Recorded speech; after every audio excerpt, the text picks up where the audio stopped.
kita tahu konsistensinya Bang El itu dari pola meditasi, di mana meditasi itu sendiri yang memang ada suatu bangsa peradaban maju yang memang saya saksikan, selalu saya saksikan, bahkan dari kecil pejabat itu selalu melakukan meditasi. Mereka itu nggak bicara gitu ya, secara komunikasi verbal seperti kita ini, dia hanya melakukan telepati, auto paham. Kesehariannya banyak dengan melakukan meditasi. Nah itulah yang Bang El lakukan dan tularkan juga kepada member RSN yang lain. Sedangkan dengan Mas Ari sendiri, ya dia dengan konsistensinya dari dulu juga di bidang scannernya, bidang scan. Saya bukan berarti nggak bisa scan, saya untuk scan itu tapi untuk lebih mengolah ke inti sel, jaringan saraf, organ, ataupun alat-alat teknologi yang selama ini telah terkubur. Yang itu bahan dasar itu saya selalu gunakan itu pakai kristal. Jadi di sini agak keliru ketika memang mentor RSN ini walaupun healer itu disamaratakan semua itu enggak, karena ada spesialisasi masing-masing. Nah di sini juga saya sangat berterima kasih ke Bang Elisa, walaupun beliau secara fisik tidak ada, tapi saya yakin jiwa beliau selalu ada. Juga Mas Ari, karena di RSN inilah saya menemukan teman-teman saya yang secara fisik nyata hadir di muka bumi ini. Karena selama ini saya merasa sendirian, omongan-omongan saya dianggap gila, dianggap sesat. Padahal ketika kalian sendiri menyaksikan, bukti gitu kan, apa yang saya omongin itu kan saya apa adanya. Saya tanpa settingan ataupun saya ngereka-reka bahwa ini enggak. Tapi ketika saya ngobrol di halayak umum di lingkungan saya, itu saya dianggap itu halu, bahkan parahnya itu saya dianggap dukun. Padahal saya itu permainan murni dari energi, dari Nikola Tesla, rumusnya 369, energi, frekuensi, vibrasi. Dan di Gunung Padang ini itu berusia mencapai 25.000 sebelum Masehi. Sedangkan Nikola Tesla aja membongkar piramida Giza di Mesir itu hanya 5.000 sebelum Masehi. Udah jelas dong lebih tua di sini. Tapi kita jati diri bangsa ini selalu dikendiri bahwa leluhur kita ini ortodoks, leluhur kita ini pemuja aneh-aneh. Padahal kan nggak demikian. Karena kita selalu berpikir itu oh itu ada gangguan lebah ya. Polwan takut sama kumbang.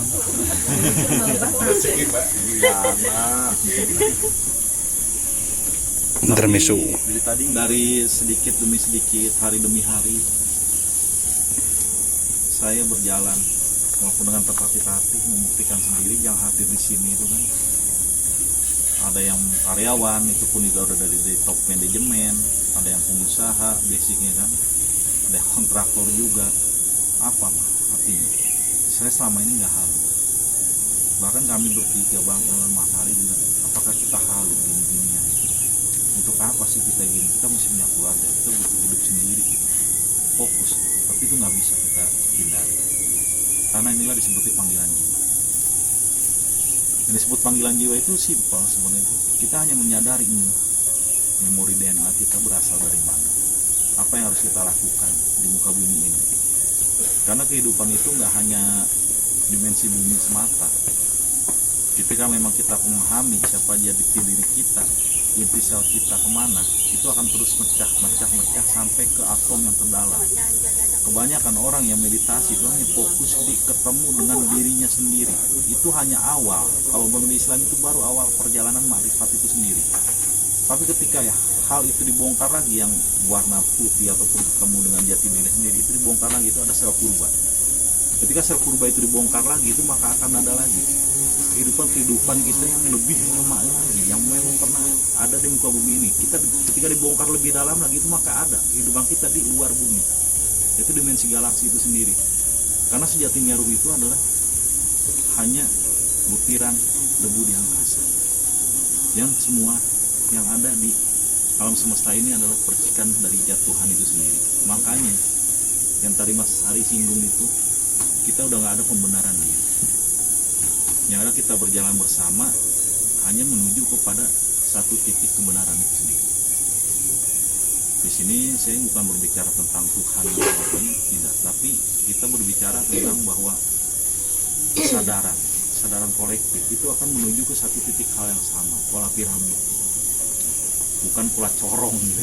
Corong itu kan baliknya piramid. Nah, mungkin seperti itu bisa kita tanyakan ya ini ke masing-masing teman-teman yang udah pada kesini, apa sih gitu sensasi ataupun yang disaksikan langsung gitu ketika di sini. Ya silakan nih, mulai dari sini. Nih dari Mbak Sophie ya, silakan nih Mbak. Kameranya kamera yang ini ngomong loh, apa yang dirasakan sebelum dan sesudah meditasi dan pas proses meditasi. Sambil merem, anggap aja ini nggak ada, ngomong sama diri sendiri. Oke, selamat siang. Yang Mas Ari, Mas Iko, Mas Taufik, Mangga semuanya. Agak berat.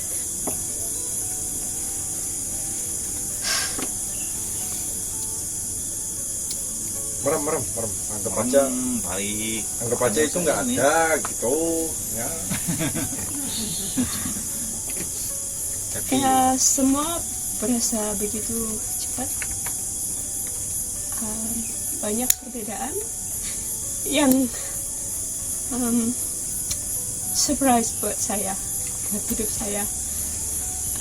Di grup saya nggak pernah ngomong, nggak pernah muncul karena saya pengen belajar juga. Mungkin cerita saya, kasus saya barangkali berbeda juga dengan semua yang ada di member RSN. Yang pertama komunikasi dengan saya, Bang El pasti.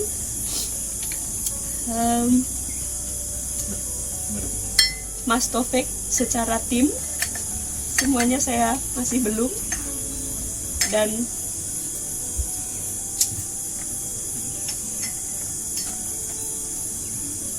yang tanpa diminta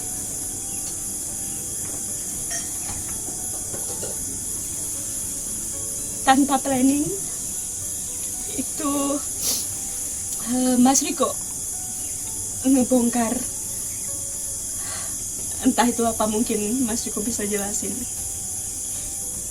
Dan yang buat saya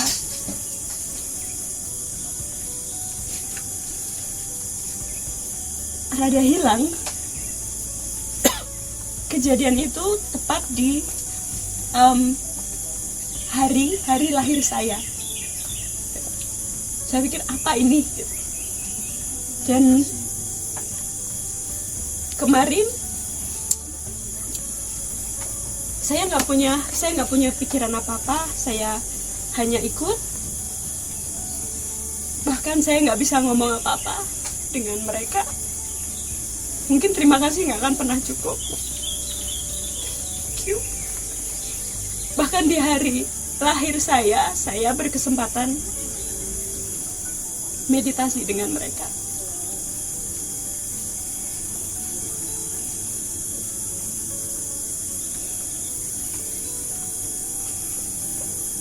Saya biasanya kuat, hari-hari saya kuat, tapi di RSN saya lemah.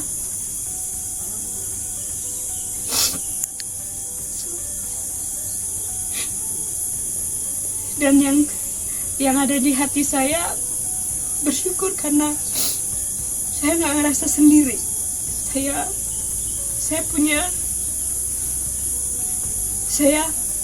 Saya ketemu dengan stranger yang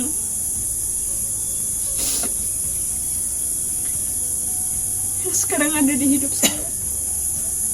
Terima kasih Mas Arya, terima kasih Mas Riko. Ya. Terima kasih, nggak akan pernah cukup, saya tahu.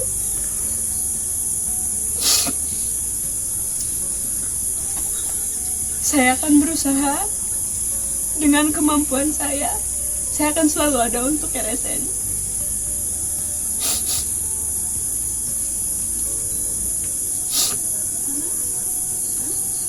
Just thank you so much.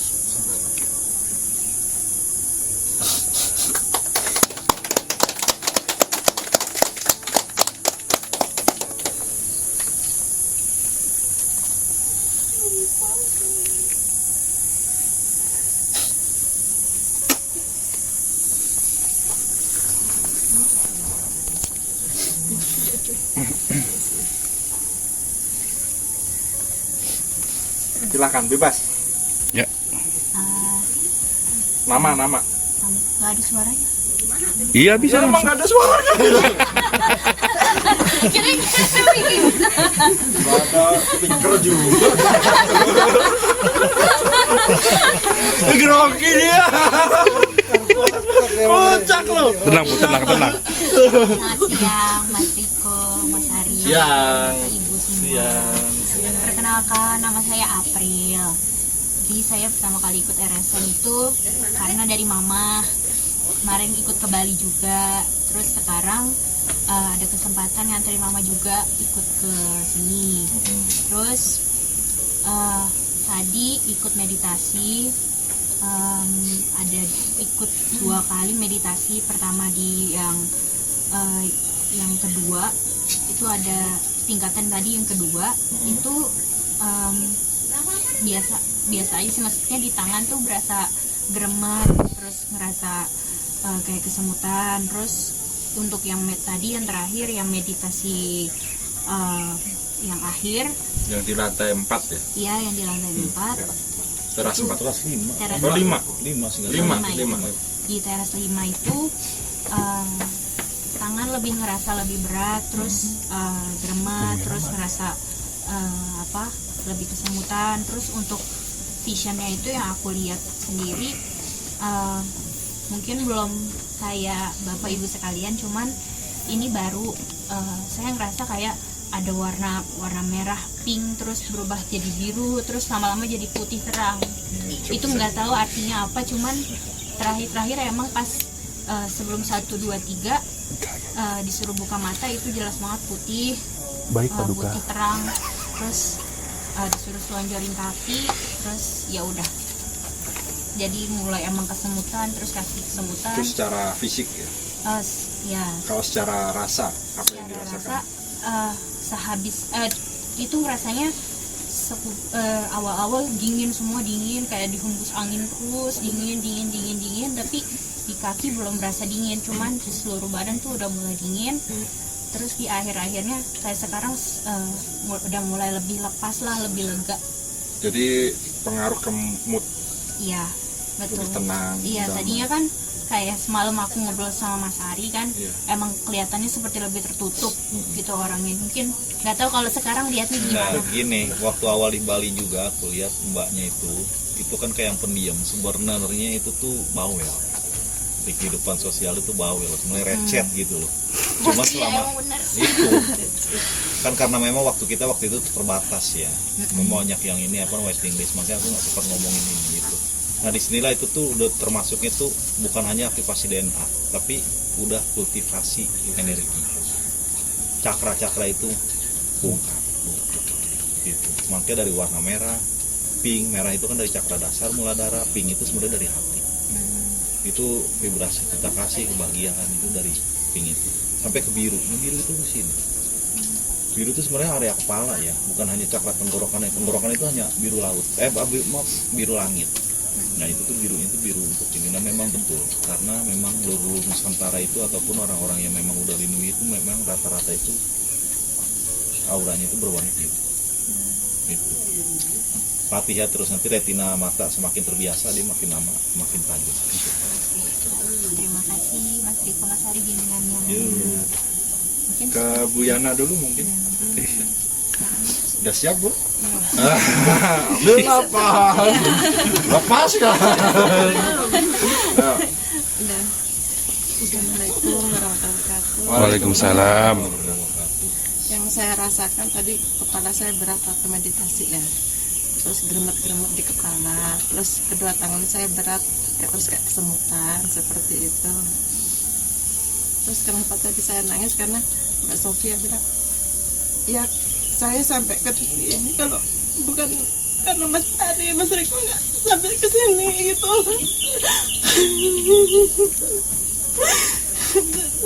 Jadi saya terima kasih sama Mas Riko, Mas Ari.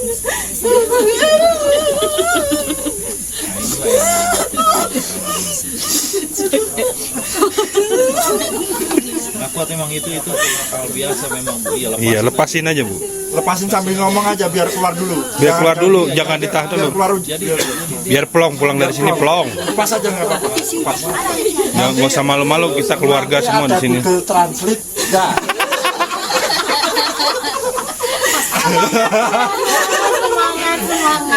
Yang ini jangan dikat dulu, itu biar meledak dulu aja. Iya, lepasin. Saya terima kasih sekali sama Mas Riko, Mas Ari, Mbak Mira, Mbak Taufik dan semua tim sampai sekarang detik ini. Sampai terima kasih. Kami banyak sekali apa ya? Saya sangat senang pokoknya dari bimbingan dan Mas Ari, Mas Riko yang sangat baik hati membimbing dengan sabar gitu. Sampai ke titik ini saya terima kasih. Nah, sebelum ketemu sama RSN apa yang dirasakan kok sampai meledak energinya sampai nangis kayak gini? Apa yang dirasakan sebelum Ya, ketemu sama RSN? beda aja. Master ketiga master ini sangat ini open gitu, membimbingnya dengan sabar, beda sama yang lainnya. Sering dikucilkan mungkin dulunya atau nggak dianggap? Ya kalau nanya gitu ya cuman jawabnya apa ya, nikmatin aja kan, kita perlu jawaban gitu kan. Itu karena masternya belum ngalamin. Jadi jangan sampai ngalamin juga. Jadi jawabnya nikmatin aja. Ambigu banget. Pas ditanya gitu, ini apa ya pertanyaannya gitu. Bingung mereka juga. Jadi bingung mau ngejawabnya apa gitu. Oke, itu bisa saya jelaskan mungkin gini Bu Yana. Makanya di RSN itu tidak ada batasan umur, batasan pikiran, apalagi starta yang namanya akademis. Nggak ada. Sosial pun nggak ada. Honest itu tadi loh. Makanya nggak ada grup RSN itu yang sedikit membernya. Kalau dia keluar pindah ke M7C paling nggak di yang lain, yang di khusus atau VIP. Kita lihat di grup umum itu sekarang ada berapa Mas? Banyak banget. Itu Bu Mira itu yang tahu. Ada 06 grup umum. M7C ada 04 sekarang. 4 grup, satu grupnya di atas 300 member. Bayangin. Di VIP baru satu grup VIP satu. Dan itu nggak ada sistem menurun. Grafiknya ke atas semua. Karena apa? Nyaman. Vibrasi kenyamanan itu dan dirasakan sama yang lain. Bahkan saya sendiri merasakan itu. Saya merasakan jiwa yang terhubung dan selaras itu loh. Kunci itu loh yang dicari. Itu yang membuat kita nyaman. Jaga itu, silaturahmi itu. Ya. Namanya siapa? Lewat aja. Yang Bu Yana. Dari mana Bu? Serang Banten. Oh, kira dari tadi. Terima kasih ya Bu Yana ya atas testimoni. Ini belum ke yang sebelum ke yang lain, jadi gini ya, aku mau menjelaskan apa yang dialami oleh Mbak Sofi dan Bu Yana. Itu pun aku fase itu pernah ngalamin juga. Dalam artian kok kayak meledak-ledak. Aku sering setiap sini tuh aku nangis. Aku sering ziarah kubur tuh nggak pernah nangis. Karena satu, jadi tuh pernah waktu ke makam Giri Loyo, itu kan bener-bener luhur banget, dan di sini tuh nggak ada makam sama sekali, tapi aku nangis tuh karena kenapa ya, memang bener-bener loh ini lepas gitu jiwa aku tuh, ini loh kesadaran murni yang lepas tuh selama ini yang kita semenjak lahir, pendidikan dari keluarga, pendidikan formil, kita tuh udah dipangkas, udah di apa sih, dicacah-cacah gitu loh. Fitrah kita tuh sebagai manusia tuh yang harusnya, nah itu dikebiri banget. Ketika kesini kita disatukan kembali. Makanya aku bilang dari awal juga situs Megalitikum Gunung Padang ini yaitu tempat untuk mengambil kepingan memori-memori jiwa kita masing-masing. Panggil jiwa. Itulah. Dan kenapa ibu-ibu dan bapak-bapak ini pada tertarik ke sini memang bukan tanpa sebab. Setiap saya ke sini, doa saya itu bukan untuk memohon hajat pribadi. Betul. Melainkan saya selalu memanggil, wahai teman-teman saya, mereka dari DNA Starseed, tolong hadirkan mereka dalam bentuk tubuh fisik manusia, karena saya butuh teman di bumi ini untuk menyelesaikan misi jiwa. Dan saya di sini bukan memposisikan sebagai mentor, apalagi sebagai ketua, tapi kita teman. Mari kita berjalan bersama. Janganlah kalian berdiri di depan saya karena akan menghalangi langkah saya. Jangan juga berdiri di belakang saya karena saya bukan pemimpin yang baik, tapi berjalanlah di samping saya. Karena kita bisa berjalan bersama. Betul. Apa yang dikatakan saya pernah bilang jangan sebut saya mentor atau apa segala macam, kalian adalah teman seperjalanan saya ya, gitu ya. Betul, itu yang dimaksud abang. Berat Pak, ketika kita bukannya ini ya, jadi apa ya, nanti ketika memang kita diposisikan rektor aja ya, itu jadi nanti kita itu mau ngomong apa-apa Banyak jaim tali, lah. banyak tali, kita nggak bisa sekat ngapa-ngapain lah, nanti. apalagi sampai dikultuskan kan itu aduh Wah, banget bahaya, sih. Pak. Kita juga manusia biasa, bukan orang suci apa gimana, enggak lah ya, makanya kita ayo dong, kita sharing semua gitu, karena tanpa adanya sharing dari teman-teman semua juga ya, kita nggak tahu perkembangan gitu, report itu seperti apa Ya. karena di sini saya dan Mas Ari, terutama dengan Mas Ari itu lebih ke kesadaran jiwa sebenarnya itu, bukan lagi kesadaran psikis ataupun psikiater gitu ya, kalau ini itu lebih ke kesadaran jiwa masing-masing.